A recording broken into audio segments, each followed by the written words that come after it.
वालेकुम, उम्मीद है आप सब खैरियत से होंगे। आज हम पढ़ेंगे total probability of finding an electron.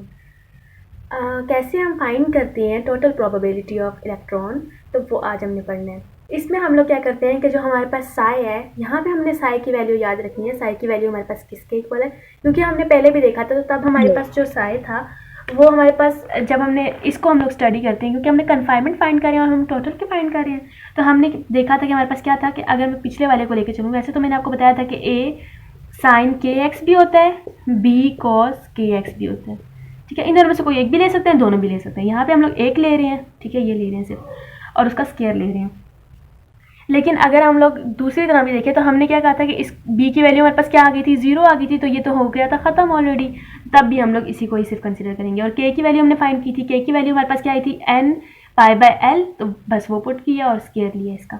ठीक है, अब हम लोगों ने क्या करना, इसमें हम लोग क्या कैसे फाइंड करेंगे, हम लोग जो साई का स्केयर है, साई ये हमारे पास है, इसका जो स्केयर है उसका हम लोग उसकी हम इंटीग्रेशन करेंगे विद रिस्पेक्ट टू एक्स, और उसको हम लोग नॉर्मलाइज कर देंगे। नॉर्मलाइज मीन कि हम लोग उसको 1 के इक्वल रख लेंगे। और अगर हम ऑर्थोगोनल कहेंगे तो हम इसका मतलब कि हम उसको क्या करेंगे, उसको 0 के इक्वल पुट कर देंगे।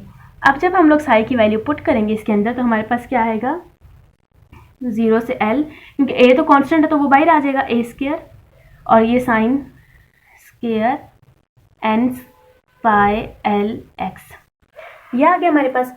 अब हम लोग आगे इसको इसकी इंटीग्रेशन, और ये किसके इक्वल है, 1 के इक्वल है। अब अगर हम इसकी इंटीग्रेशन करें, तो इंटीग्रेशन करेंगे तो हमारे पास साइन स्केयर और इसकी वैल्यू क्या आएगी हमारे पास, इसकी इंटीग्रेशन क्या आएगी, इंटीग्रेशन अभी इसका फार्मूला खोलते हैं। तो साइन और सम वैल्यू किसके इक्वल होती है, 1 माइनस 2 कॉस, और ये जो पूरी वैल्यू है इसके इक्वल होती है। तो n π/2x इक्वल्स टू 1, ये dx भी है साथ ही, dx, और डिवाइड किसके साथ करेंगे, नहीं बल्कि ये तो सिंपल ही है आंसर, डिवाइडेड बाई 2 आ जाता है बस।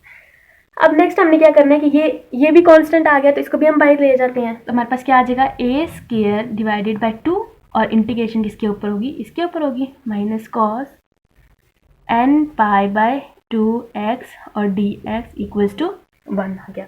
अब नेक्स्ट हम क्या करते हैं, इन दोनों के ऊपर 1 भी आ गया और साथ में हमारे पास दूसरी वैल्यू भी आ गई। इन दोनों के ऊपर इंटीग्रेशन अगर हम अलग अलग कर दें, यहाँ पे हम लोग ब्रैकेट डाल देते हैं, ठीक है, क्योंकि ये पूरे के ऊपर ही आ रहा है। तो अब अगर हम इन दोनों के ऊपर इधर ही मैं डायरेक्ट अगर कर दूँ तो 1 dx हो जाएगा, और इसके ऊपर माइनस है बीच में, और इंटीग्रेशन इसके ऊपर भी अलग से कर दें तो ये आ जाएगा।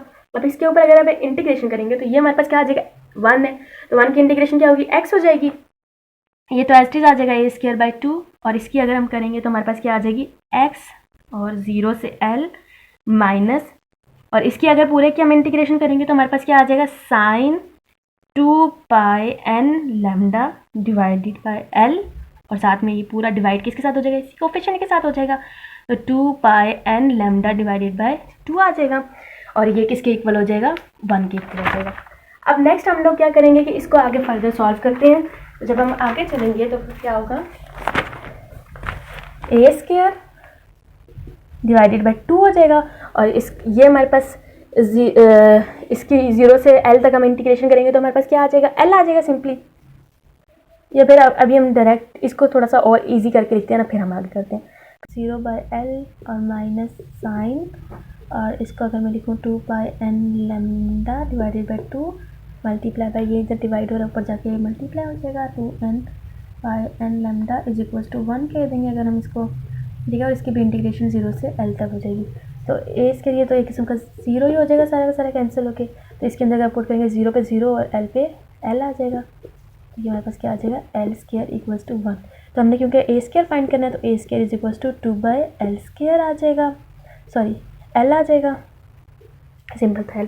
उसके बाद अब नेक्स्ट हमने क्या करना है कि taking under root on both side, under root लेंगे दोनों साइडों पे, ये से कैंसिल हो जाएगा, तो a हमारे पास किसके इक्वल आ जाएगा, अंडर रूट 2 बाई l।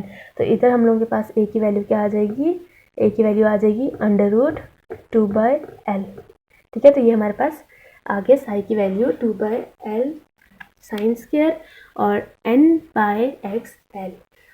तो नेक्स्ट इंशाल्लाह हम पढ़ेंगे, क्योंकि हमने अभी तक क्वांटम कन्फाइनमेंट के बारे में पढ़ा है, तो आगे हम लोग कोशिश करेंगे कि थोड़ा सा कन्फाइनमेंट के ऊपर ही रहे। अभी हम लोग जैसे एक बॉक्स, सिंगल बॉक्स के ऊपर हम लोग पढ़ रहे थे, एक वेल, इसे हम वेल कह सकते हैं, एक वेल के ऊपर पढ़ रहे थे। तो हम लोग क्या करेंगे, अब नेक्स्ट हम लोग थोड़ा सा पढ़ेंगे मल्टीपल वेल्स के ऊपर, ठीक है।